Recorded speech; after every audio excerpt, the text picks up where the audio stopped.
कि जिससे परमात्मा तक पहुंचा जा सके, परमात्मा का साक्षात्कार किया जा सके, आत्मा का साक्षात्कार किया जा सके, यदि मृत्यु का पता चले। जितना जल्दी हो सकता है पूरा का पूरा समय उसी पे न्यौछावर कर देना है। अष्टांग योग के पालन में, अभ्यास वैराग्य के पालन में, तप स्वाध्याय और क्रिया योग के पालन, तप स्वाध्याय ईश्वर परिधान के पालन में, क्रिया योग के पालन में पूरा का पूरा समय लगा दीजिए। और नाम स्मरण तो भगवान कहेगा कि इसको मरने के लिए टाइम दे दिया तो नाम स्मरण कर रहा है, ये छलांग बन रहा है तो नहीं, ये काम मत करिएगा। भागवत कथा सुनने से भी नहीं मुक्ति होने वाली है। क्या करना चाहिए? भगवान श्री कृष्ण ने गीता में क्या कहा था? योग के पथ पे चलो। मैं आप लोगों को एक दिन और कहा था ना कि आप लोग चल रहे हो योग के पथ पे। यदि मृत्यु भी हो गई तो पछताना नहीं पड़ेगा। जीवन में इतना कर जाइए कि अगर आज मृत्यु हो जाए तो मरने का दुख हो। ठीक है, हमने तो वह योग के मार्ग पे चल रहे थे या चल रहा था थी। अब अगर बीच में कभी भी किसी भी प्रकार की कोई मृत्यु आ जाए, किसी भी तरह का कोई अनहोनी घटित हो जाए, तो फिर अपने भीतर कोई आत्मग्लानि नहीं होनी चाहिए, कोई चिंता नहीं होना चाहिए, कोई तनाव नहीं होना चाहिए, दुख नहीं होना चाहिए। मरने का दुख उसी व्यक्ति को नहीं होता है जो जीवन में बहुत कुछ कर जाता है। और क्या करना है? परमात्मा को प्राप्ति के लिए जो उपाय और साधन बताए गए हैं उन साधनों का अभ्यास करते रहिए। यही योग का मार्ग है। अगर इस मार्ग पे करते हुए यदि मर गए, इस मार्ग का अभ्यास करते हुए मर गए, तो भी कोई दुख नहीं होगा, पछतावा नहीं होगा कि चलो मर गए। थोड़ा दुख तो होगा कि जीवन छूट रहा है, परंतु आगे जो आपका जीवन मिलेगा या मिलने वाला है उसमें दुख नहीं होगा। ठीक है, इसलिए मैं बार बार कहता हूँ कि जीवन के हर पल को जिएं। कैसे जीना चाहिए? जीवन के हर पल को वैसे जीना चाहिए कि परमात्मा की प्राप्ति के साधन में लगे। परमात्मा ने जो मुक्ति तक पहुँचने के जो साधन बनाए हैं, देखिए आप मिल लोगे सबसे तो भी कुछ नहीं होने वाला है। कितने लोगों से मिलोगे? कब तक मिलोगे? सबसे छुड़ाओगे, सबसे लेन देन करोगे, तो वो भी लेन देन पूरा थोड़ी होने वाला है। अभी पिछले जन्म का जो आपने लिया है किसी का, वो दिया चुकाया थोड़ी है आपने। सबसे बड़े तो माता पिता हैं जो आपको जन्म दिया है, क्या उनके ऋण को आपने चुका दिया? नहीं चुकाया।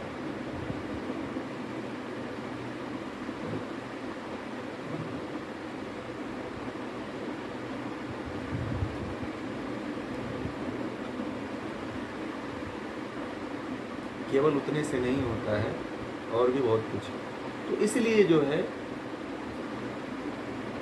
कुछ ऐसे जीवन में करते रहना चाहिए, ऐसे चलते रहना चाहिए, जीवन में ऐसे कुछ प्राप्त करते हुए चलना चाहिए। ज्ञान मार्ग की तरफ चलो। भगवान श्री कृष्ण ने कहा है गीता में कि सबसे श्रेष्ठ मेरे लिए कौन है? बताइए, गीता सुन रहे हैं कि नहीं आप लोग? जो सुने हैं उनको याद है कि नहीं? ज्ञानी। सबसे प्रिय कौन है? ज्ञानी।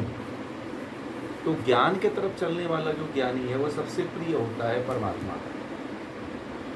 इसलिए ज्ञान मार्ग की तरफ जो चलता है, अगर उसकी मृत्यु भी हो जाती है ना, तो फिर उसको जीवन में पछतावा नहीं होता। इसलिए तो मैं बार बार कहता हूँ कि जीवन के हर पल को ऐसे जिए और इतना कुछ कर जाइए कि मरने का पछतावा ना हो, और जब मरे तो दुख ना हो कि मैं मर रहा हूँ। इतना हो कि चलो मैं मर रहा हूँ, बहुत अच्छा किया, जो करना था वो मैंने कर लिया। और सबसे बड़ी बात है कि मैं परमात्मा के रास्ते पे चलते हुए मर रहा हूँ।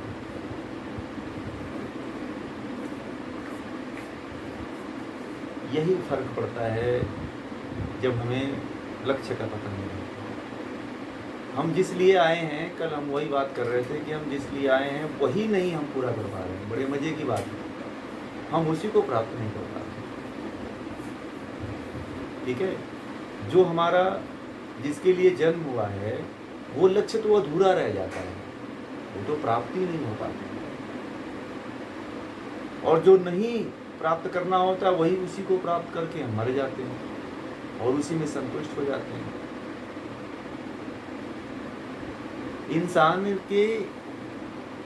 इंसान से इंसान की कभी संतुष्टि नहीं हो पाती है, इसको ध्यान रखिए।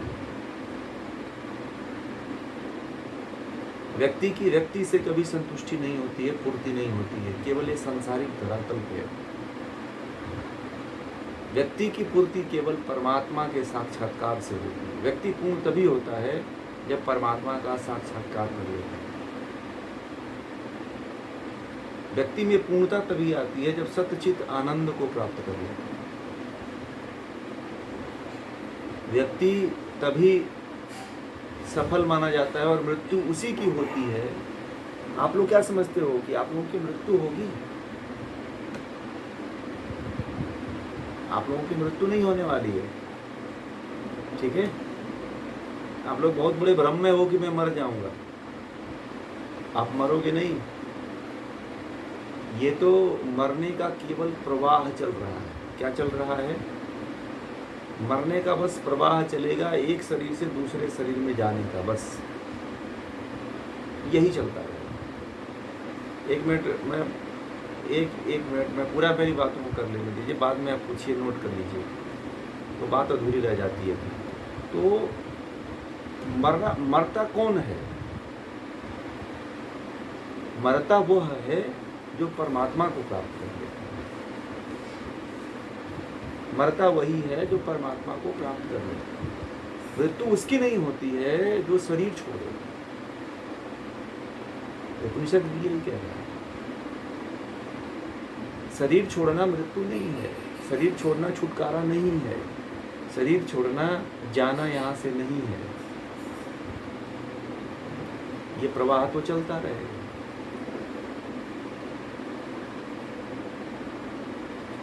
आप लोग अभी इस रास्ते पे, इस राह पे अभी निकले हो, और आप इस राह पे निकले हो तो संसार के लोग बड़े निकृष्ट दिखाई देते होंगे, उनके ऊपर बड़ा दया आती होगी आप लोगों को। परंतु पता है, अभी आप लोग इस रास्ते पे चल रहे हो तो भी नहीं चल पा रहे हो, और जो घर से निकले ही नहीं है अभी, जिनका यात्रा ही नहीं प्रारंभ हुआ है, उनका क्या होगा? कभी सोचा है उनके बारे में कि हम लोग तो इतने दिन से पढ़ रहे हैं, इतने दिन से अभ्यास कर रहे हैं, फिर भी मन भटक जाता है, मन इधर उधर चला जाता है, मन सही तरीके से काम नहीं कर पाता है, सही तरीके से पढ़ाई नहीं हो पाती है, सही तरीके से ज्ञान नहीं मिल पाता है, भूल जाता है, पढ़ते हैं भूल जाता है, याद नहीं रहता, स्मृति नहीं रहती, साधना नहीं हो पाती। इन प्रश्नों का, ये प्रश्न तो आप लोगों के भीतर उठना चाहिए। आप लोग तार्किक बनिए, थोड़ा चिंतन की गहराइयों में उतरने का प्रयास करिए। आप मुझे उस तरह का प्रश्न मिलता ही नहीं है।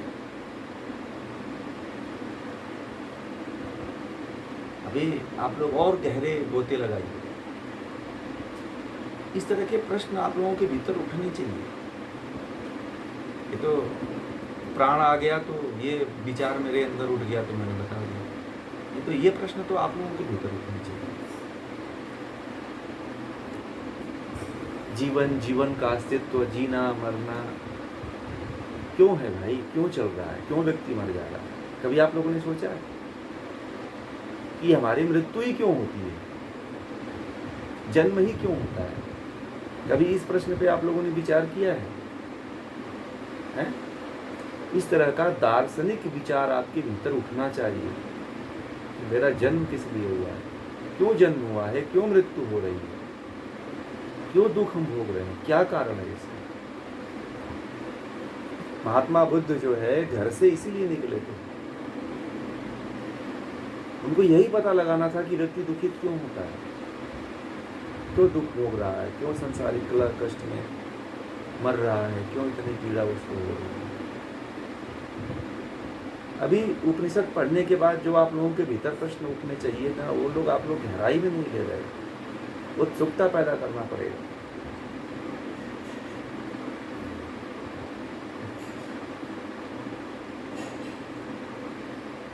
पूर्व स्मृति के आधार पे मत चलिए, अपने चेतना के आधार पे चलिए। आपके मन में कौन कौन से प्रश्न उठते हैं, उन प्रश्नों को आप लोग पूछते भी नहीं है। जिज्ञासु बनिए, मैं बार बार कहता हूँ कि जिज्ञासु बनिए। जिज्ञासु बनना बहुत जरूरी है। प्रश्न आपके भीतर उठना चाहिए। जीवन, मृत्यु, कर्म, भक्ति, उपासना, ये जीवन का अस्तित्व क्या है, जीवन क्यों मिला है। आप लोगों को एक ही चीज़ रटाया गया है, एक ही चीज़ बताया गया है कि जीवन क्यों मिला हुआ है। अच्छा ये बताइए, एक प्रश्न और पूछ रहा हूँ मैं आप लोगों कि जीवन मिला क्यों, बताइए। कुछ ऐसे प्रश्न हैं?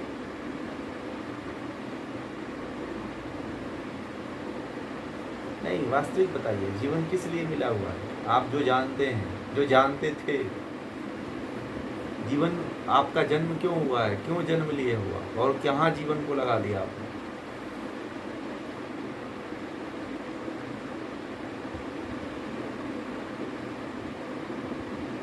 तो इसीलिए तो ये प्रश्न उत्पन्न कर रहे हैं कि आप लोगों के भीतर ये प्रश्न। हाँ बोलिए।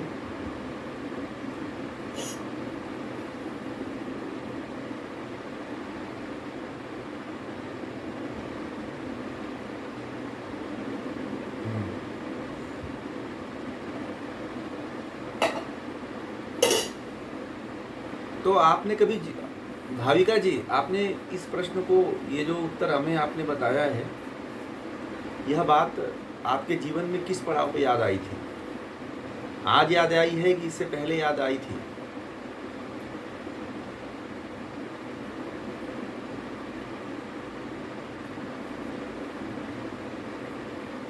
तो फिर तब तो आपको हमेशा जुड़े रहना चाहिए ना, तब तो हमेशा जो।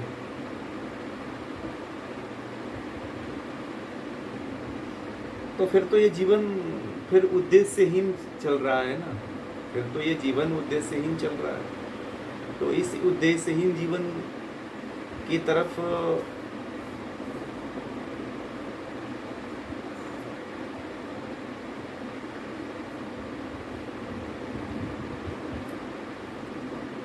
कब तक छोड़ेंगे इसको?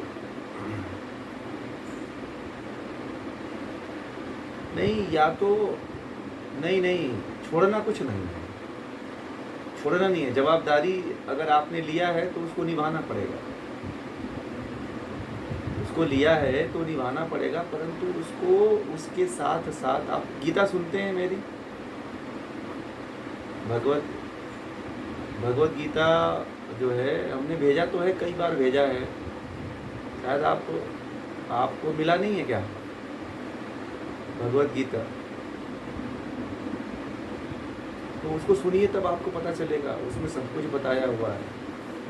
उसको पूरा सुनिए। अभी पढ़ाने का तो समय नहीं है, समय मिलता है तो पढ़िए, सुनिए।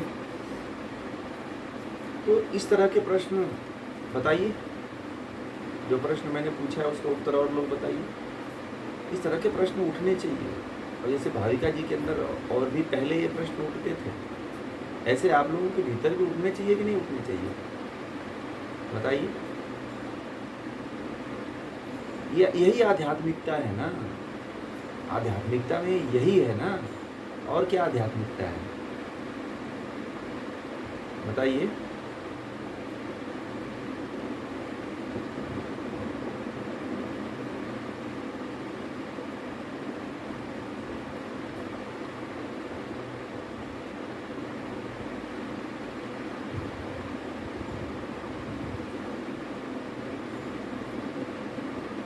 कोई कार्य करने के लिए जन्म लिया है तो इसका मतलब वो कार्य पे ही पूरा फोकस देंगे ना। कोई कार्य मतलब कि कोई उद्यम, कोई बिजनेस है ना, परंतु एक लक्ष्य जो होना चाहिए, जो मैं तो देखिए सोसाइटी के लिए नहीं, बहुत अच्छी बात आपने कहा परंतु सोसाइटी के लिए करके क्या कर, उस सोसाइटी को करके लिए भगवान राम भी गए थे, परंतु अब तक वो सोसाइटी जिंदा है क्या? भगवान श्री कृष्ण भी सोसाइटी बना के गए थे, करीब लाखों करोड़ों लोगों को मरवा दिए थे महाभारत के युद्ध में, परंतु उस अच्छी सोसाइटी आज जिंदा है क्या? नहीं जिंदा है। फिर आप सोचिए आपका जन्म किस लिए हुआ है? भी दूरियां बहुत हैं, नजदीक आइए।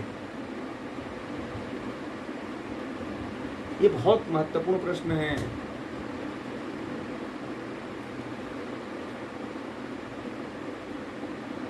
सबसे पहले उद्धार का मतलब क्या? जैसे चलिए आप लोगों को पता नहीं था,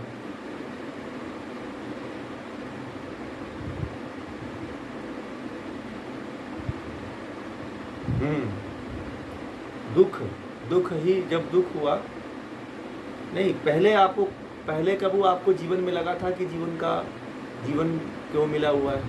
पहले कभी लगा था इससे पहले, नहीं पढ़ने से पहले? नहीं, पूनम जी बोलिए।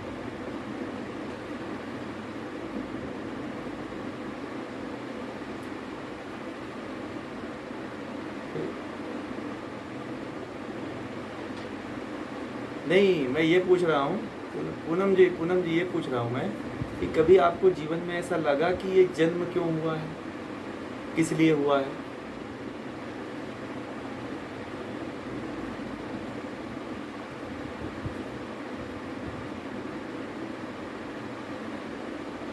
आता था तब पता चला। इस उद्देश्य को जिंदा करने के लिए मैंने आज एक क्लास में आज ये बात छेड़ी है, क्योंकि ये प्रश्न बहुत महत्वपूर्ण है। पता चले कि मैं पूरा उपनिषद पढ़ा दूं और मुख्य विषय ही ना आपके भीतर जगे। ठीक है, बताइए सरिता जी।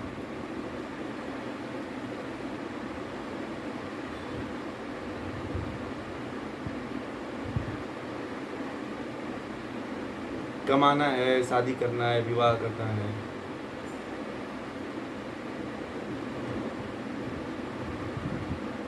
अधिकांशतः लोगों के मन में यही विचार आता था कि हम भी बड़े हो जाएंगे, हमारी शादी होगी, है ना?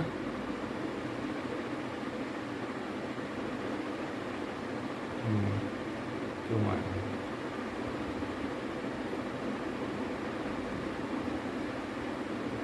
बोलिए।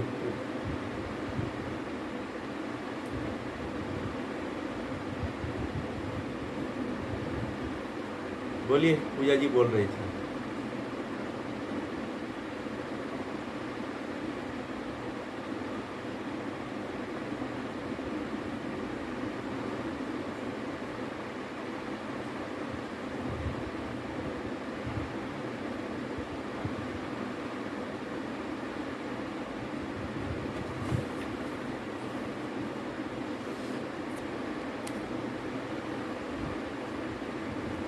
बस इतना ही आपके मन में उठा कि यहाँ पे आना बेकार है, यहाँ पे दुख है।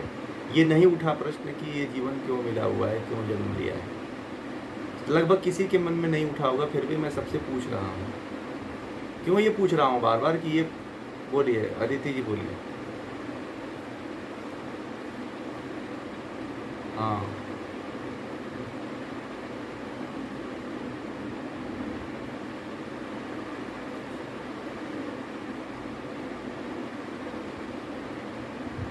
आपको कब से उठता था ये विचार?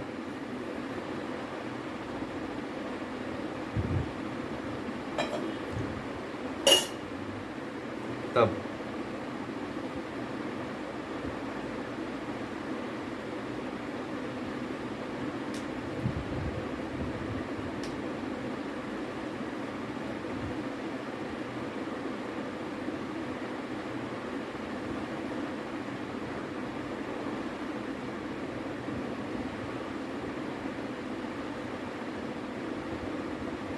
एक आध बार जीवन में बस हल्का फुल्का सा धुंधला सा लगता है। बताइए हम लोग कितना पीछे हैं? पता है आप लोग कितना पीछे हो? ये क्यों प्रश्न पूछ रहे हैं? आप लोगों को पता चले कि आप लोग कहाँ पे हो, कितने पानी में खड़े हो। अध्यात्म का शुरुआत ही यहीं से होता है। अच्छा, आदि शंकराचार्य से पूछा गया था क्यों आए हो, उनके गुरु ने पूछा था क्यों आए हो। आदि शंकराचार्य ने कहा था मैं यही तो पता नहीं करना है, मुझे नहीं पता है मैं क्यों आया।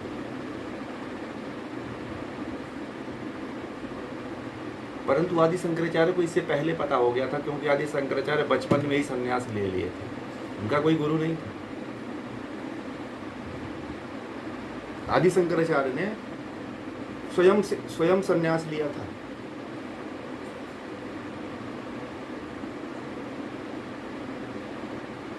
पता है आप लोगों को? नहीं पता होगा।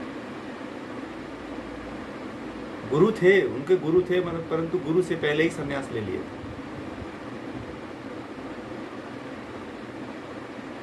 बताइए, और कोई बताएंगे ये जीवन क्यों मिला है?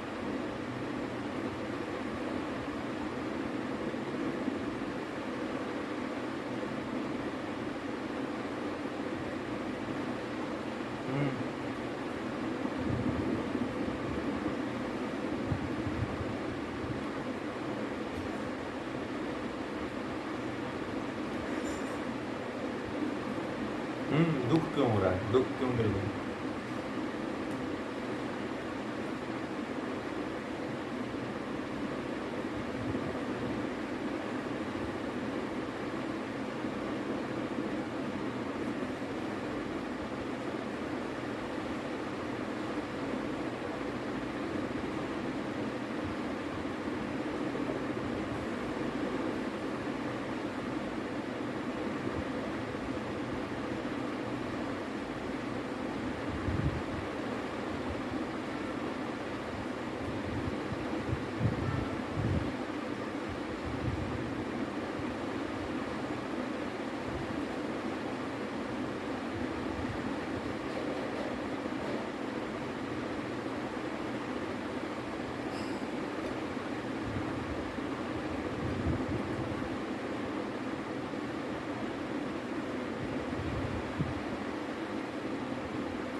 परंतु अभी लक्ष्य नहीं पता।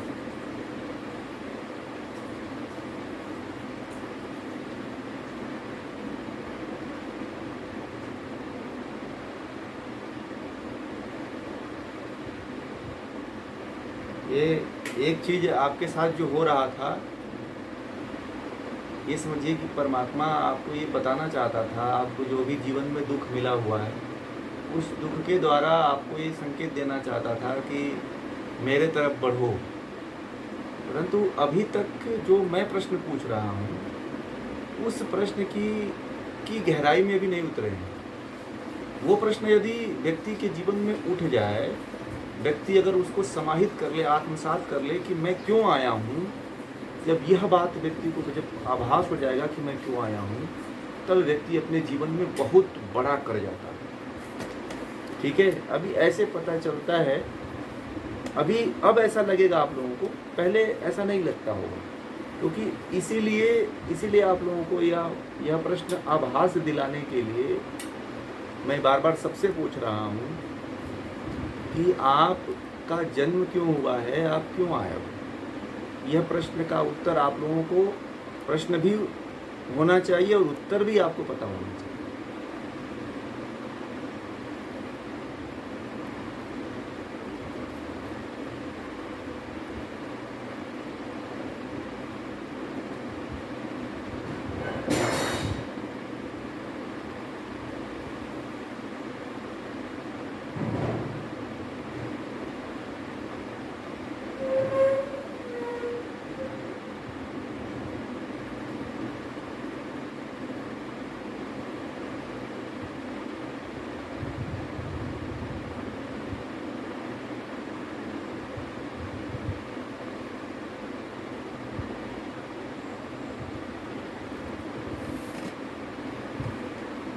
परंतु अभी अभी मुख्य प्रश्न अभी नहीं हो।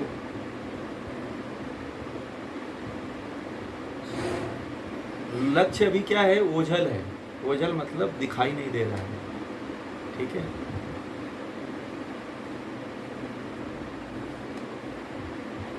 अभी ट्रेन पे तो बैठे हुए हैं, ट्रेन पे बैठे हुए हैं, परंतु ये नहीं पता है कि दिल्ली जाना है कि मुंबई जाना है। ठीक है, ठीक है, चलिए और बताइए, और बोलिए, कभी इस तरह का विचार आए?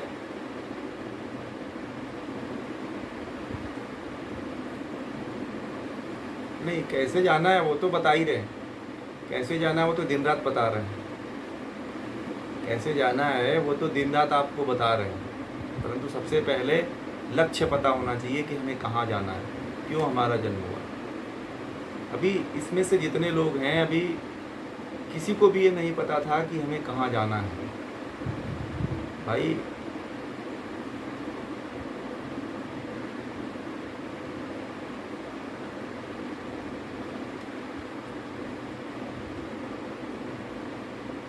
नहीं, जन्म मृत्यु तो चलती रहेगी, निकलना भी, निकल मर जाओगे अभी, परंतु सबसे बड़ी बात है कि जीते जी आपको यह आभास हो जाना चाहिए, अभी आभास हो जाना चाहिए सबको यह कि मुझे कहाँ जाना है। इस प्रश्न को आप लोग दीवार पे लिख करके चस्पा दीजिएगा। ठीक है, इस प्रश्न को लिखिएगा, और पहला प्रश्न अभी जो इससे पहले पूछा था वो अभी प्रश्न लिख करके चिपकाइए। मुझे कहाँ जाना है, मैं क्यों आया हूँ, मैं कौन हूँ, ये प्रश्न लिख लीजिए। सारे प्रश्न लिख करके प्रश्नवाचक चिन्ह में लगाइए, घर में फोटो ना लगा करके ये प्रश्न लगाइए।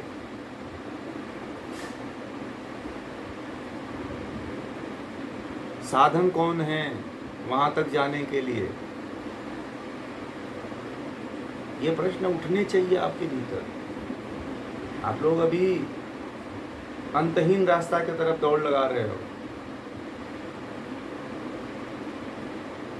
ये पता हो जाना चाहिए कि जीवन में हमें कहाँ जाना है। जब लक्ष्य ही नहीं पता है तो यात्रा कैसे करोगे? सबसे बड़ी बात तो ये है। मैं पढ़ा तो रहा हूँ, इंटरेस्ट बढ़ नहीं रहा है। क्यों नहीं बढ़ रहा है? कि लक्ष्य नहीं पता है। ठीक है, अगर लक्ष्य जिस दिन पता चल जाएगा कि मुझे परमात्मा के पास जाना है, इसलिए मैं पढ़ रहा हूँ क्योंकि यह साधन है, तो साधन को सही रूप से, जैसे कहते हैं ना, मैनुअल गाइड होती है। तो मोबाइल खरीदते हो तो उसमें मैनुअल गाइड होती है ना, तो मैनुअल गाइड इसलिए पढ़ते हो कि उसमें ये पता रहता है, उसमें लिखा रहता है कि इसको, इस की को दबाओगे तो ये खुलेगा फंक्शन, इस की को दबाओगे तो यहाँ पे ये होगा, अप होगा, डाउन होगा, लेफ्ट होगा, राइट होगा, उसमें लिखा रहता है।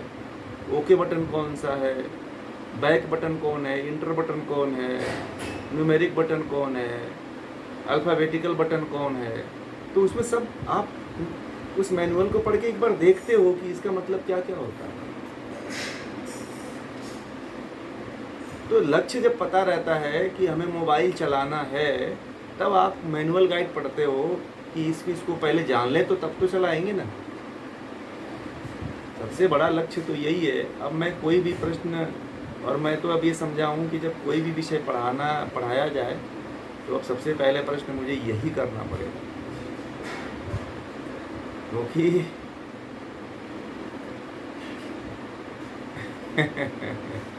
सिलेबस नहीं, लक्ष्य नहीं पता था। सिलेबस तो पूरा बता रहे हैं, सिलेबस, लक्ष्य का पता जो है।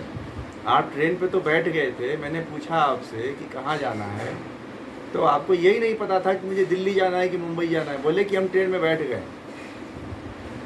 बड़े मजे की बात है।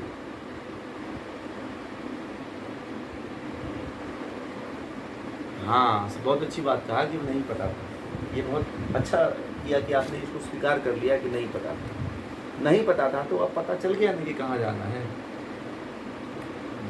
अब जब पता चल गया है कि अब मोक्ष की तरफ जाना है, और मोक्ष में जाने के लिए साधन की आवश्यकता पड़ती है।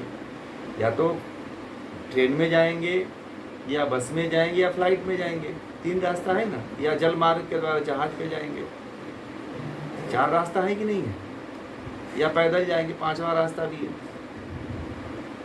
तो साधन 5 तरह के साधन अपनाओगे तब आप कि हाँ मुझे वहाँ जाना है। सबसे पहले तो ये जरूरी है कि आपको जाना कहाँ है। कुछ जीवन में प्रश्न ऐसे होने चाहिए जो आप लोगों को उठने चाहिए। आप लोग पढ़ते हो इतना दिन से, आप लोग कोई प्रश्न पूछते नहीं हो गहनतम। मैं जहाँ से शुरू करता हूँ वहीं से आप लोग भी शुरू हो जाते हैं, ऐसे नहीं चलेगा।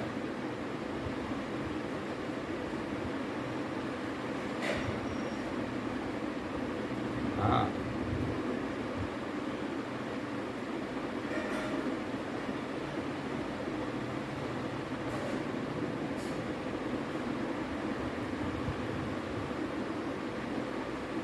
मैं इसीलिए तो एक काम करिए आप लोग कि मैं कौन हूँ,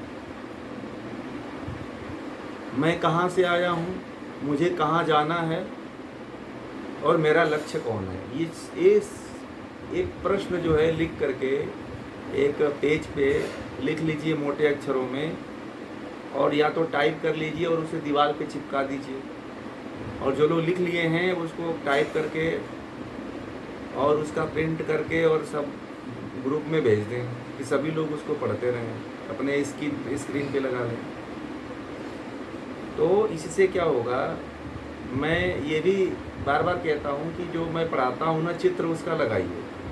मैंने चित्र बनाने के लिए कहा था, उसमें से महेंद्र जी ने एक चित्र भेजा था और बाकी लोग भूल गए कि पढ़ना है कि नहीं पढ़ना है, कि बनाना है कि नहीं बनाना है। वो तो आप लोग भी बना लोगे, एक पक्षी का, 2 पक्षियों का, इसमें तो छोटे बच्चे भी बना लेते हैं। ठीक है, लक्ष्य निर्धारित करिए, अपने जीवन के प्रति सीरियस बनिए। आपको पता होना चाहिए कि आपको कहाँ जाना है। ये बार बार मैं क्यों कह रहा हूँ, ये बस बार बार इसलिए मन में डाल रहे हैं, जैसे मीडिया वाले एक ही न्यूज़ को 50 बार बोलते हैं, तब जा कर के आदमी के दिमाग में घुस जाता है कि ये बता रहा है। इस तरह से ये प्रश्न आपके भीतर बार बार उठना चाहिए। बार बार उठते, सोते, जागते, पहले सबसे पहले तो यहाँ से शुरुआत करिए कि मुझे कहाँ जाना है, मैं कौन हूँ, मैं कहाँ से आया हूँ, है ना। तब आप लोग उपनिषद में इंटरेस्ट ले पाओगे। जो उपनिषद पढ़ाते हैं इसमें से, तब आपके भीतर से प्रश्न उठेंगे।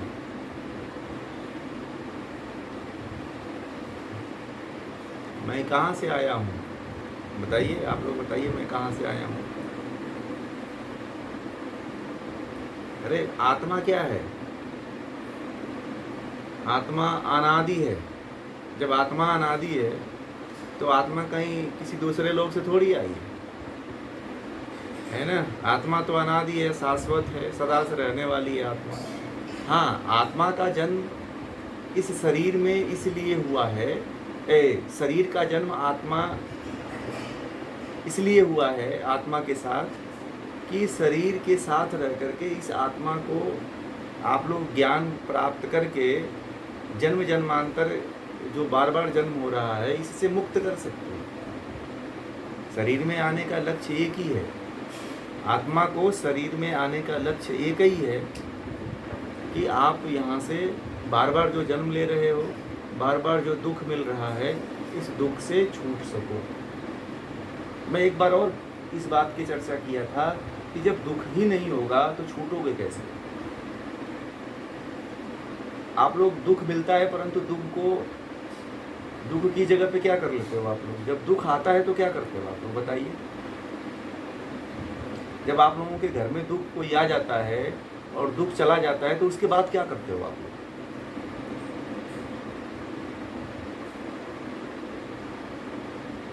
बताइए बताइए, मैं जो पूछ रहा हूँ ध्यान से सोच समझ के बोलिए, सोच समझ के बोलिए। जब उसके बाद क्या करते हो आप? और दुखी होने के बाद फिर क्या करते हो? फिर शरण लेने के बाद क्या करते हो? संसार की तरफ आते हो, फिर नॉर्मल रहते हैं।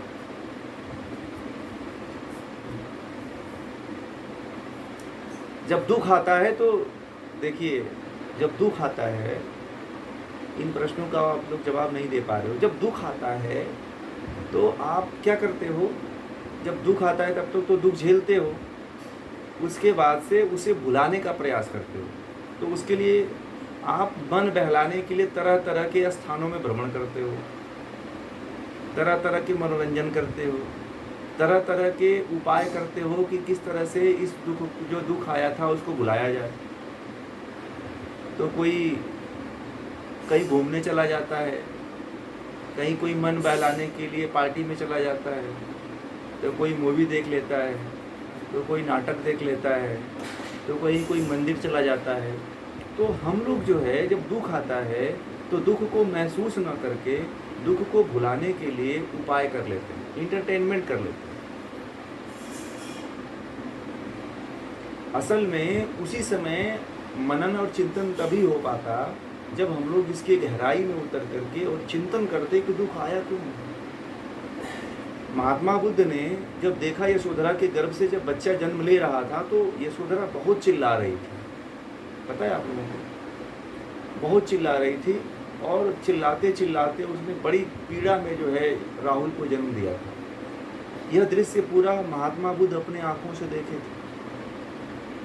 और महात्मा बुद्ध जब इस दृश्य को देखे थे कि इतना पीड़ा होता है एक स्त्री को जब बच्चे को जन्म देती है, तो महात्मा बुद्ध जो है उसके बाद से सोए नहीं, उसके बाद से दुखित रहने लगे और इस दिशा में निकल पाए कि आखिर दुख ये होता क्यों है। आपकी तरह वो चाहते तो उनके पास बहुत से रानियां थी, बहुत से दासियां थी जो उनका मनोरंजन किया करती थी, नाच गान किया करती थी, उनके आगे पीछे घूमा करती थी। वो चाहते तो बहला लेते, परंतु सबको उन्होंने भगा दिया। बोला कि अब मेरे पास कोई ना है, कोई दासी की आवश्यकता नहीं है मुझे, कोई भी दास की आवश्यकता नहीं है मुझे, कोई मनोरंजन की आवश्यकता नहीं है, सब लोग मेरे से दूर चले जाओ। महल में चारों तरफ सन्नाटा हो गया, कहीं पे म्यूजिक, कहीं पे संगीत नहीं बजा। महात्मा बुद्ध ने सब संगीत, सारे गाजे बाजे सब छोड़ दिया और दुख को समझने के पीछे लग गए और घर से निकल गए। बात समझ में आ रही है?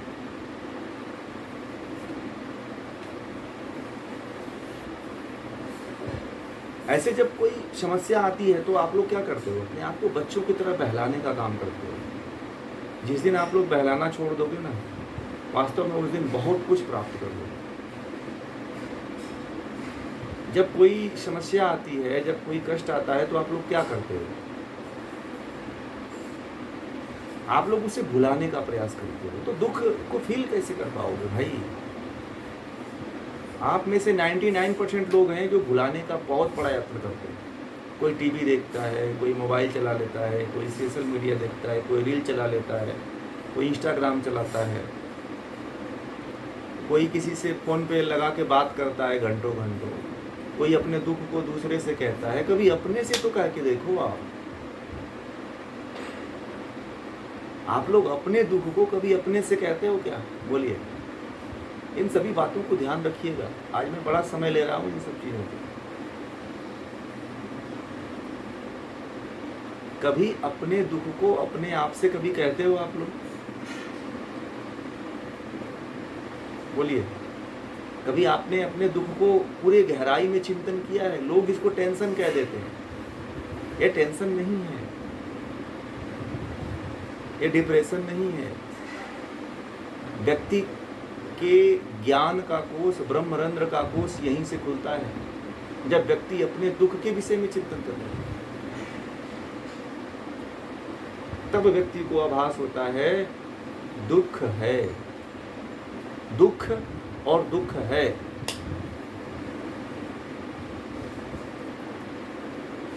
महात्मा बुद्ध ने सबसे पहले क्या देखा था? दुख है। दुख क्यों है? तो कोई भी जीवन में ऐसी घटना घटित होती है तो कभी आप लोग उसके गहराई में उतरो। कभी किसी के पास मत जाओ, किसी के पास सॉल्यूशन नहीं है। सब लोग बहलाने के लिए कहेंगे। माँ बाप के पास जाओगे तो कहेंगे कि ये जीवन है, ये संसार है, इसमें से तो दुख आता जाता रहता है, इसके प्रति ज़्यादा टेंशन मत लो, तनाव मत लो, सोचो मत इसके बारे में।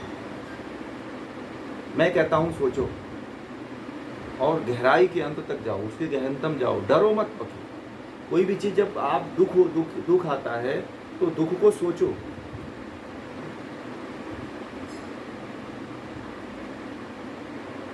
ठीक है,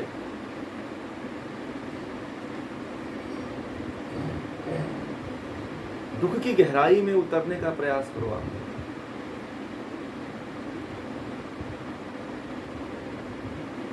ठीक है, और गहराई में जब जितना गहराई में उतरोगे ना, आप उतने उसकी समझ को विकसित करते चले जाओगे, और तब आपको एक दिन बहुत बड़ा ज्ञान होगा।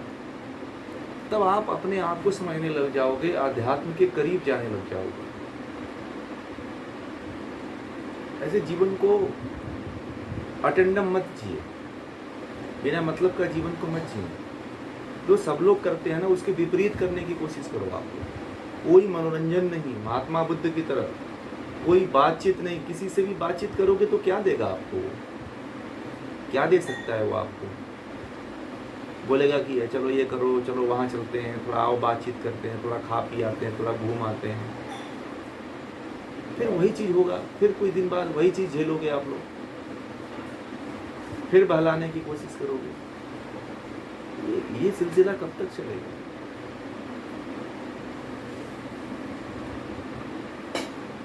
बताइए। बड़े महत्वपूर्ण प्रश्न है।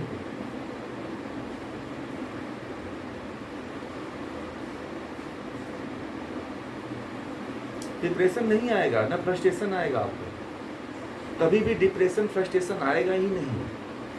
परंतु व्यक्ति को क्या कह दिया जाता है कि तुम ज्यादा मत सोचना, और व्यक्ति ये सोच लेता है कि ये मुझे कह दिया गया है कि इसको सोचोगे तो तुम्हें बीपी हो जाएगी। और व्यक्ति यहीं पे फंस जाता है, यहीं पे भयभीत हो जाता है। ये बताइए, जितने विचारक थे, जितने दार्शनिक थे, जितने चिंतक थे, क्या वह आज नहीं सोचे होते ऋषि मुनि तो हमको ये ज्ञान मिलता? क्या नहीं मिलता। तो वो लोग भी हमारी तरह सोच करके ही तो उस ज्ञान को लेकर के आए हैं। बोलिए।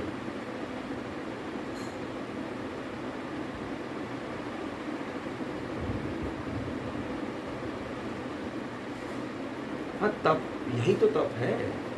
आप सहन मत करिए, सहन करिए, परंतु ज्ञान पूर्वक सहन करिए।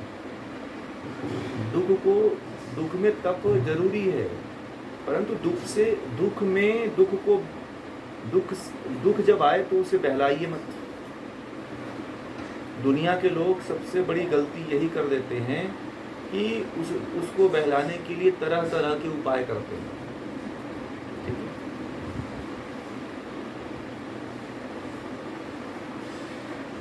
हाँ, ये तब का विषय है ना। आप उसके प्रति चिंतन करते चले गए, उसकी गहराइयों में उतरते चले गए, तो आपको खुद एक समय ऐसा आएगा कि आपको बहुत बड़ा ज्ञान का आभास होगा। इस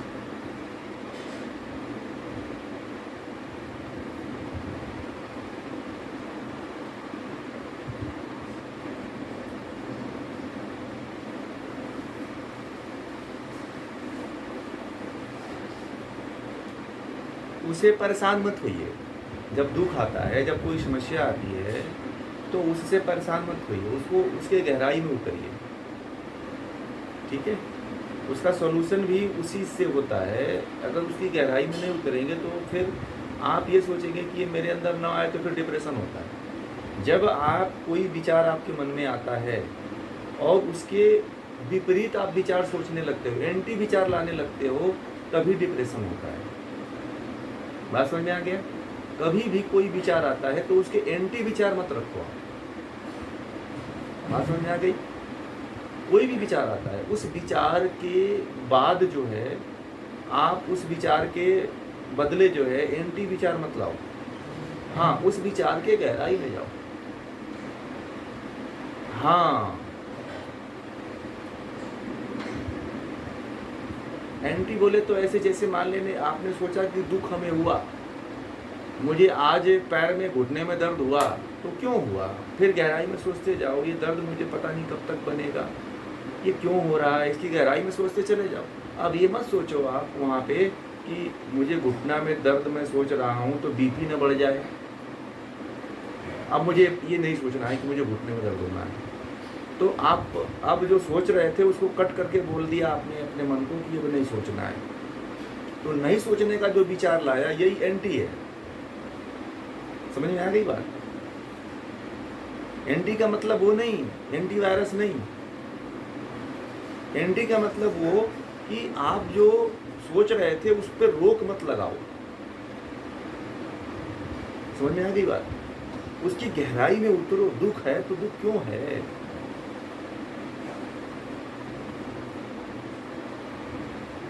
जब आप इसकी गहराई में जाओगे तभी बुद्धत्व को प्राप्त होगे।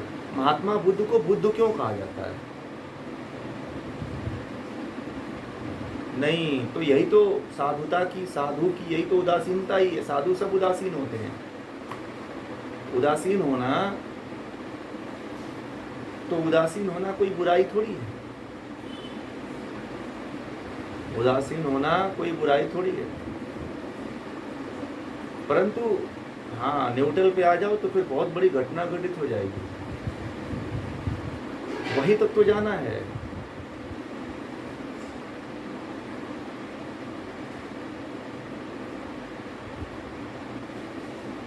तो वैराग्य ही तो चाहिए। जब दुख हो,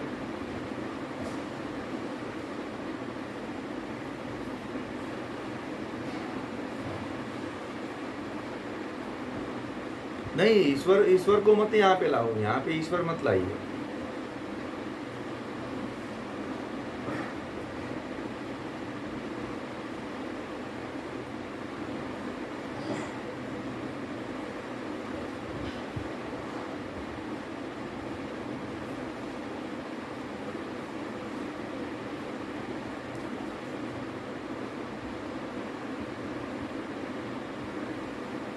देखिए जब वहीं पे लेके जा रहे हैं हम आप लोगों को अभी। महात्मा बुद्ध को बुद्ध क्यों कहा जाता है? बुद्ध उनका नाम क्यों पड़ा? उनका नाम तो क्या था? उनका बचपन का नाम क्या था? सिद्धार्थ था ना। फिर उनका बुद्ध के नाम से क्यों जानते हैं? क्यों?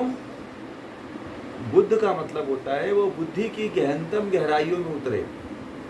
जब बुद्धि की गहनतम गहराइयों में, दुख की गहनतम गहराइयों में उतरे तो उन्हें एक नया खजाना, एक नया गोता निकाल करके एक नया खजाना लेकर के आए दुनिया के सामने। महात्मा बुद्ध जैसा कोई क्रांतिकारी संत अभी तक नहीं हुआ। ज्ञान की, बुद्धत्व की, बुद्धि की गहराइयों से वह दुख के इतना भीतर चले गए थे कि दुख पर विजय प्राप्त कर ली। जैसे अभी भूमिता जी ने कहा कि वैराग्य प्राप्त हो जाएगा। होने दीजिए, यही तो चाहिए। अब इसको भी नहीं चाहेंगे तो क्या चाहेंगे?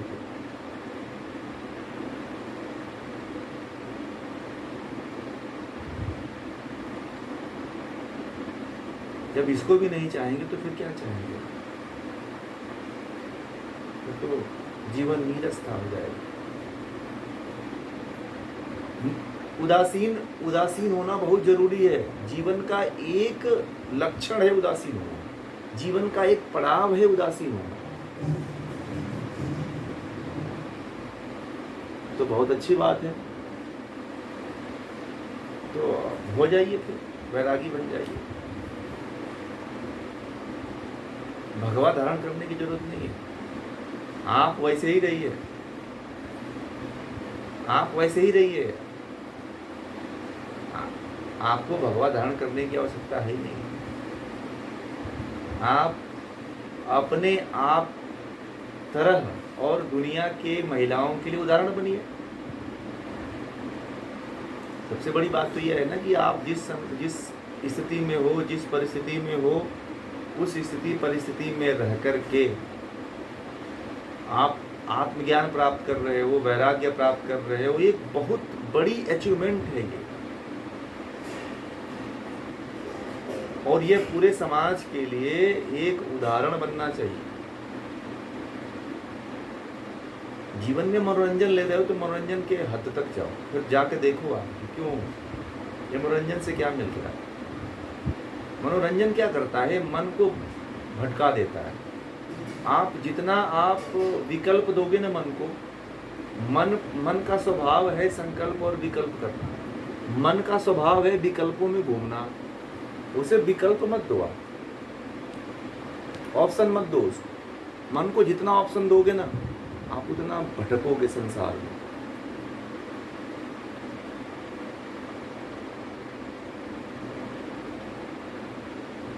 प्राप्त कर सकते थे, परंतु उनको बचपन से ही उनके पिता ने ऐसा माहौल खड़ा कर दिया था कि उनको लगा कि मैं इस यहाँ पे रह करके ये चीज़ नहीं प्राप्त कर पाऊंगा। परंतु आपको तो ये रास्ता दिखाया जा रहा है ना। महात्मा बुद्ध को तो कोई गुरु ही नहीं मिला था ना कि उनको इस तरह की ज्ञान दे। आप लोगों को तो मैं ज्ञान दे रहा हूँ कि आप लोग तो इसी में रह करके प्राप्त कर सकते हो, कहीं जाने की जरूरत थोड़ी है। जिस दिन आपको आपके अंदर वैराग्य हो जाएगा, वैराग्य इतना मजबूत होता है कि घर की कोई भी ताकत आपके पास आ नहीं सकती है। सब अलग थलग हो जाएंगे आपसे, आपका रास्ता कोई रोक ही नहीं पाएगा। जिस तरह से भगवान श्री कृष्ण जब जेल में पैदा हुए थे तो उनका रास्ता किसी सैनिक ने नहीं रोक पाया था, उसी तरह से आप लोगों का रास्ता कोई नहीं रोक पाएगा। आप लोग चल के तो देखिए इस राह पे, देखिएगा आप लोगों से सब किनारा ले लेंगे, सब लोग कट लेंगे, आपको कोई रोकने वाला नहीं मिलेगा। क्योंकि ये मार्ग ही ऐसा है कि इस मार्ग में कोई रुकावट करता ही नहीं है। जो लोग रुकावट बनने वाले होते हैं वो अभी आपके भक्त बन जाएंगे।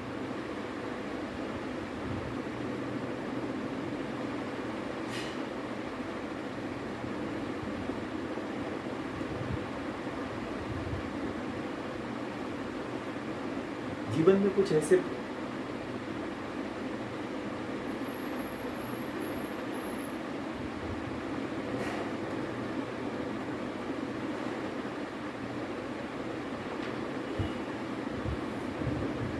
नहीं गृहस्थी के दुख से नहीं वो भागे थे। वो तो घर से निकले थे तो सबसे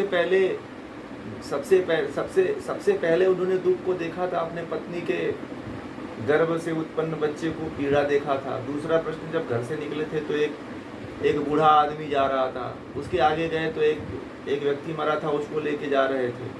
तो इस तरह से कई उन्होंने ऐसे दुखित भरे दृश्य देखे।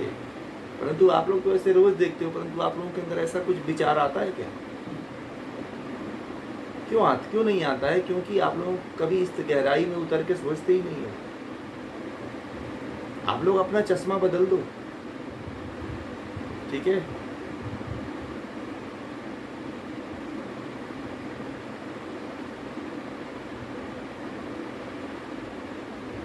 हाँ, शमशान वैराग्य आता है तो तुरंत जो है आवाज दुनियादारी छोड़ करके मन करता है घर से भाग जाओ। ऐसा वैराग्य नहीं होना चाहिए।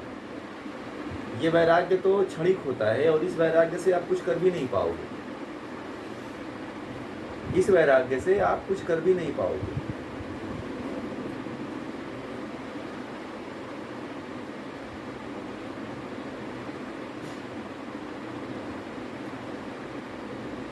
हाँ, वो तो मैं पहले ही बोला था। वो नहीं, ऐसा नहीं है कि उनको, ऐसा नहीं है कि आपने दुख नहीं देखा है। दुख देखा है, परंतु आप कभी जागते ही नहीं हो, आपको पता ही नहीं है कि दुख है। आप उसको बहलाए हो। मान लीजिए कि आपके घर में ऐसी घटना घटित हुई, परंतु आपने जीवन को क्यों जी रहे हो? आपको दुख हुआ? नहीं दुख हुआ। आप 2-3 दिन रोए होंगे, फिर आप वैसी परिस्थिति में आ गए कि नहीं आ गए? आ गए ना, अपने आप को बहला लिया आपने। परमात्मा ने आपको अवसर तो दिया था दुख का, और बहुत बड़ा अवसर दिया था, परंतु आपने तो उसमें चूक कर दिया, बहुत बड़ी चूक कर दी। परमात्मा आपको ऐसा अवसर दिया था जो किसी को नहीं मिला है, परंतु आप उसको ये मानते हो कि मेरा दुर्भाग्य है, परंतु ये नहीं समझते हो कि परमात्मा ने उसमें सौभाग्य, बहुत बड़ा सौभाग्य। तो उसमें जब उसमें आप उतरोगे और जब आप उसमें चिंतन करोगे, जब आप उस दुख को महसूस करोगे, दुख की गहराइयों में जाओगे, तब आप ऊपर उठ पाओगे ना।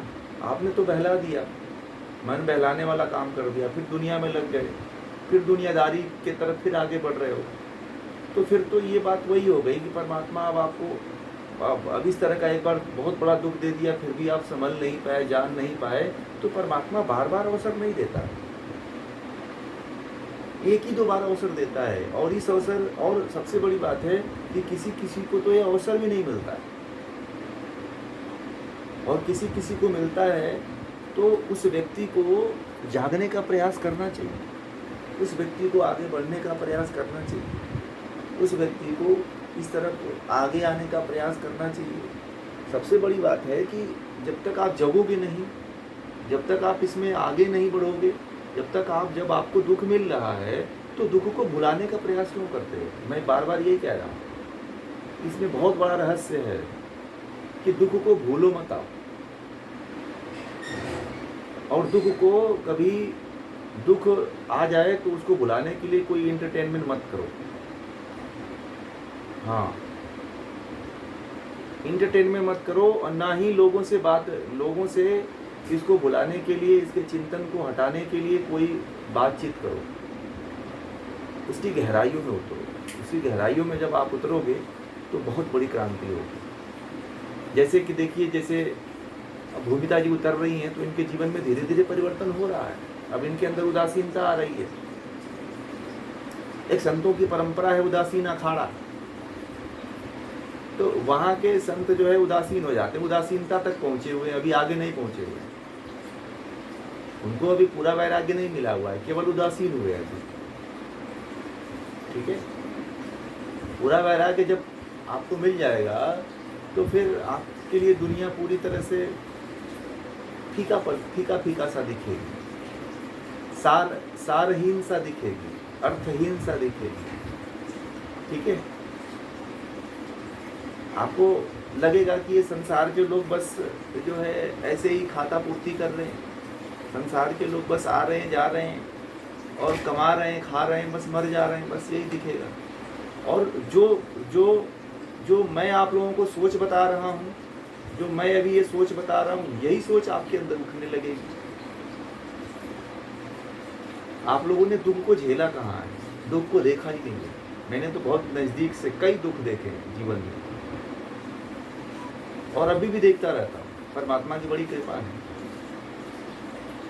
ठीक है, तो इसीलिए मैं प्रैक्टिकल करता हूँ वही चीज़ बताता हूँ। और ये जो मैं बातें कह रहा था इतने देर से, वो सब प्रैक्टिकल है, आप करके जाइए, आगे बढ़िए। आप देखिए, उसमें आपको इतनी गहराइयाँ मिलेगी, इतने आगे बढ़ेंगे, इतने ज्ञान का, इतने वैराग्य का द्वार खुलेगा। जब वैराग्य का द्वार खुलता है तो ही बहुत बड़ी घटना घटित होती है। वैराग्य का मतलब ये नहीं कि वैराग्य आ जाए तो आप गेरुआ वस्त्र पहन लो, कपड़ा बदल दो, ऐसा कुछ नहीं है। महावीर ने कोई कपड़ा नहीं पहना, महात्मा बुद्ध ने कोई कपड़ा नहीं धारण किया। आदि शंकराचार्य को जब वैराग हुआ तो उन्होंने कोई कपड़ा नहीं पहना था उस समय। वो तो जब ओमकारेश्वर में आए तो उनके गुरु परंपरा में आकर के उस तरह का वस्त्र धारण किए वो, नहीं तो उससे पहले वो कोई वस्त्र नहीं पहनते थे। वैसे ही कटी वस्त्र पहन करके बाहर घर से निकले थे वो। उनके पिताजी आचार्य थे, गुरुकुल में बच्चों को पढ़ाते थे। उनके पिता की मृत्यु हो गई बचपन में ही। उनकी माँ थी, उनका वही संरक्षण करती थी, वही देखभाल करती थी। माता से सन्यास की जो है परमिशन लेकर के घर से निकले थे, और सन्यास लेकर के घर से निकले थे। सन्यास तो सबसे पहले आदि शंकराचार्य बचपन में ही ले लिए। कोई ऐसा बिरला ही व्यक्ति होता है। तो ये सारी बातें हैं जो जीवन में आप लोगों के उठने चाहिए। ये प्रश्न ऐसे हैं जो आपको झकझोर के रख देगा, आपको हिला के रख देगा।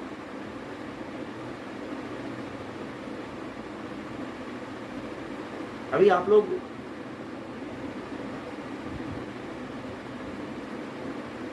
वैराग्य के बाद ही तो सारी घटना घटित होती है। वैराग्य आने के बाद, और वैराग्य आता है तब, और जाने के बाद तक पूरा का पूरा बड़ी से बड़ी घटना घटित होती है। घटना मतलब ऐसा नहीं कि मर जाते हो, घटना मतलब आध्यात्मिक घटना घटित होती है, वो जो जिसको अक्लिष्ट वृत्ति कहते हैं। अक्लिष्ट, अरे वो किस उदासीनता की बात कह रहे हैं आप? किस उदासीनता की बात कर रहे हैं?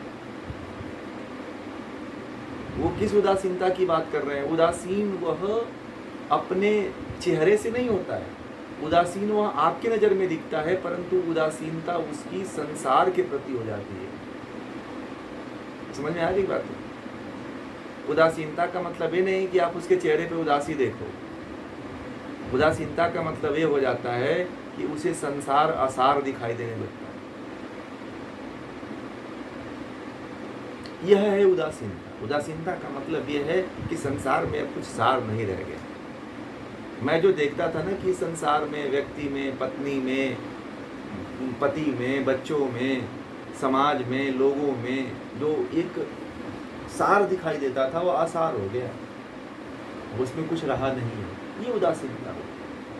उदासीनता का मतलब ये थोड़ी कि आप जो है शोक में चले गए।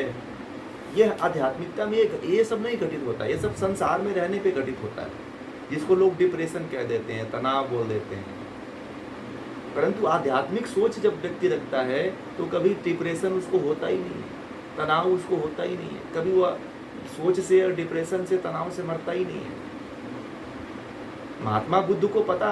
महात्मा बुद्ध मरने से पहले उनको पता चल गया था कि मैं मरने वाला हूँ। आनंद से पहले ही बोल दिए कि मुझे जल्दी ही जो है श्रावस्ती पहुंचाओ। और जब राहुल को पता चला तो राहुल अपना सब धैर्य खो दिया। ठीक है। और महात्मा बुद्ध को पता चल गया कि मैं इतने जाते जाते और इतने समय के बाद मैं मर जाऊंगा। ये भी आभास हो जाता है। जब आध्यात्मिक के मार्ग पे चल के तो देखो आप, इतना आनंददायक होता है। अभी आप लोग ऊपर ऊपर तैर रहे हो, आप मैं उतारने की कोशिश कर रहा हूँ कि गहराई में थोड़ा उतरो।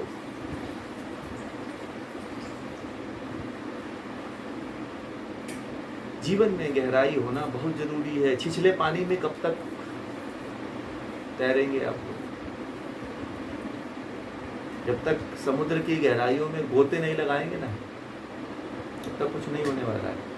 आध्यात्म का प्रारंभ ही यहीं से होता है।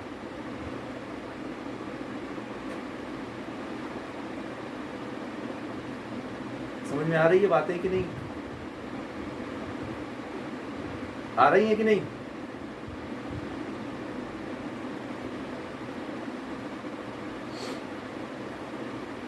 बहुत ज़्यादा चंचल होने से बहुत कुछ नहीं मिल पाता है। बहुत ज़्यादा आप सामाजिकता में व्यस्त हो तो तभी भी कुछ नहीं प्राप्त कर पाओगे। मौन एक बहुत बड़ा हथियार है।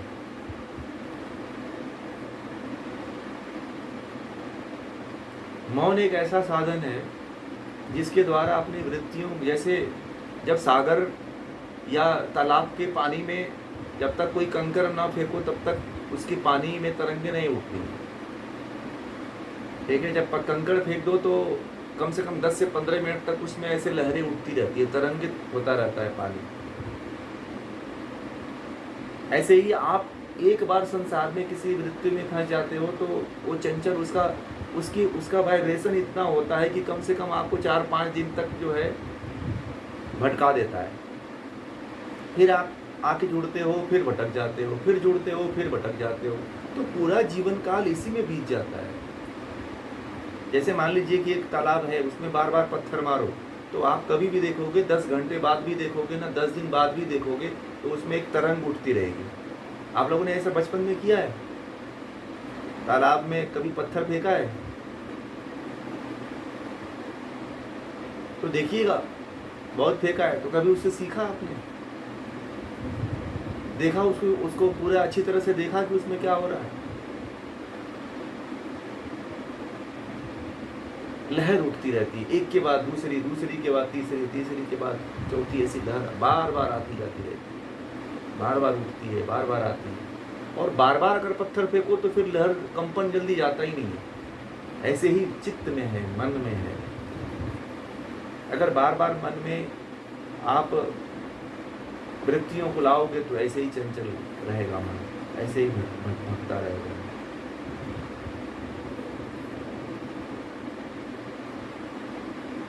ज्यादा वैराग्य की तो बात नहीं हो गई ना।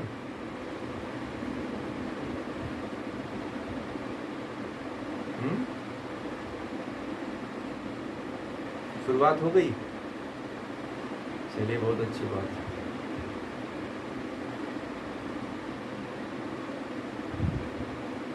शुरुआत करिए और आगे बढ़िए। आध्यात्म और लक्ष्य का ध्यान रखिए। और जब लक्ष्य का ध्यान जब हो जाएगा ना, तो फिर तो आप बड़े इंटरेस्ट लोगे पढ़ने में। उपनिषद को, गीता को, योग को, दर्शन को, सबको बहुत चाव से पढ़ोगे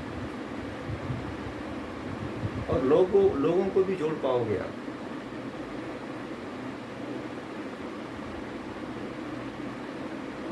बड़े बड़े लोगों को भी ये नहीं पता है, ठीक है। एक बार नारद जी को जो है ना, नारद जी पूरा ज्ञान गुरुकुल से आए तो पूरा उनको ज्ञान हो गया था, सब वेद का, उपनिषद का सब पढ़ के आए थे। तो ब्रह्मा जी के पास गए कि बोले कि मुझे तो अब सब कुछ ज्ञान हो गया है, अब मुझे किसी चीज की आवश्यकता नहीं है। तो ब्रह्मा जी ने कहा देख लो, अभी ज्यादा अहंकार में मत रहो। तो नारद जी ने कहा नहीं नहीं, अब मुझे किसी चीज की आवश्यकता नहीं है, मैंने तो सब वेद पढ़ लिया, उपनिषद पढ़ लिया, दर्शन पढ़ लिया, 6 शास्त्र पढ़ लिया, व्याकरण पढ़ लिया, व्याकरण, छंद, ज्योतिष सब पढ़ लिया, सारा सब ग्रंथ पढ़ लिए, कुछ अब बाकी नहीं रहा मेरे लिए पढ़। तो इसी तरह से नारद जी अपने अहंकार में करीब कहते हैं कि 1 युग तक भटकते रहे, 12 वर्षों तक इसी भ्रम में भटकते रहे कि मुझे तो सब कुछ ज्ञान हो गया। एक बार जो है ब्रह्मा जी जो है इंद्र को ये ज्ञान दे रहे थे कि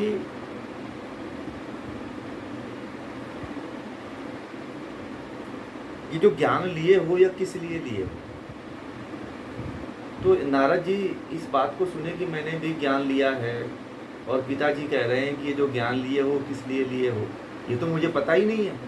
तो नारद जी ठहर गए और कहने लगे कि ये जो ज्ञान हमने पूरा लिया है यह किस लिए लिया है। तो ब्रह्मा जी ने कहा कि तुम तो कह रहे थे कि मुझे सब कुछ पता है, तो पूछ क्यों रहे हो?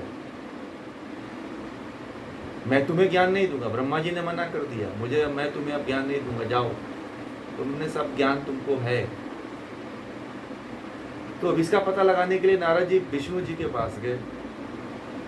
तो बोले कि ब्रह्मा, मेरे पिताजी ने मुझे ज्ञान देने से मना कर दिया है कि ये ज्ञान जो लिए हो ये किस लिए लिए हो, ये तो मुझे पता ही नहीं है। तो मेरे पिताजी ने भी नहीं बताया। तो विष्णु जी ने भी कहा कि ऐसा है कि ये मुझे भी नहीं पता है, हम दोनों लोग मिलकर के चलते हैं शंकर जी के पास। तो शंकर जी के पास गए, शंकर जी ज्ञानी थे ही। तो शंकर जी ने कहा कि ज्ञान का उद्देश्य है क्या, ज्ञान का लक्ष्य क्या है? ब्रह्म की प्राप्ति, ईश्वर की प्राप्ति, जीवात्मा की प्राप्ति। ज्ञान का भी लक्ष्य है परमात्मा के पास। ज्ञान का लक्ष्य अहंकार नहीं है, ज्ञान का लक्ष्य जो है जानकारी नहीं है, ज्ञान का लक्ष्य केवल उत्सुकता नहीं है, ज्ञान का लक्ष्य फूले न समाने वाली बात नहीं है। ज्ञान का लक्ष्य केवल और केवल यही होना चाहिए कि मैं परमात्मा को प्राप्त करने के लिए ज्ञान किया। तो फिर जो है जब भगवान शिव से उन्होंने ज्ञान प्राप्त कर लिया तो ब्रह्मा जी के चरणों में जाकर के नारद जी गिर गए, कहे कि मैंने ज्ञान तो ले लिया परंतु मेरे अंदर इतना बड़ा अहंकार भर गया था कि मुझे लक्ष्य तो पता ही नहीं था कि मुझे इस ज्ञान का करना क्या है। तब जाकर के ब्रह्मा जी ने फिर एक बार उनको ज्ञान दिया इसका कि यह जो है, जो जितना भी तुमने ज्ञान लिया है, इस ज्ञान का लक्ष्य क्या है। तो बड़े बड़े विद्वानों को हो जाता है। आप लोग तो अभी प्राथमिक कक्षा में हो और मैंने पहले ही आप लोगों को ये बातें बता दिया शायद आप लोग अपने जीवन में जाग करके और आगे बढ़ोगे और अपने जीवन को सफल बनाओगे। जीवन को ऐसे व्यर्थ मत जाने दीजिए। जीवन किस लिए है, कहाँ जाना है, क्यों आए हैं, आप कौन हैं, किसको प्राप्त करना है, किसको नहीं प्राप्त करना है, संसार क्या है, मन क्या है, बुद्धि क्या क्या है, जीवन में साधन क्या है ना, ये सब अब आप लोग अपने चित्त में हमेशा इन प्रश्नों को रखिएगा और रख करके इसके ऊपर चिंतन करिएगा और इसके मार्ग में आगे बढ़िएगा। ठीक है, तो शायद ये जो 2 क्लासों की जो समय था वो समय आप लोगों को समझाने में चला गया, क्योंकि मुझे लग रहा था कि पढ़ाने का ज़्यादा उचित नहीं लगता है। उपनिषद का एक मंत्र आ गया और प्राण ने नया ज्ञान आप लोगों को दे दिया, तो इसलिए जो है आज उपनिषद भी रह गया और आप लोगों को उपनिषद से भी गहरा ज्ञान मिल गया। उस ज्ञान को आप लोग नोट करके अपने जीवन में उतारने का प्रयास करिए और जीवन में आगे बढ़िए। ठीक है, आप कोई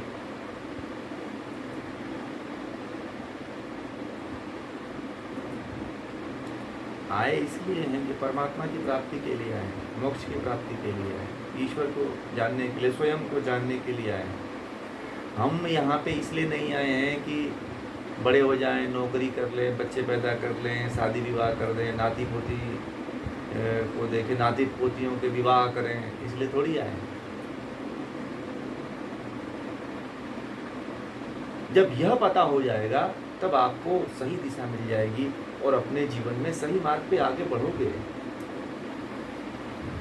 लक्ष्य ही नहीं पता रहेगा तो फिर तो भटकोगे।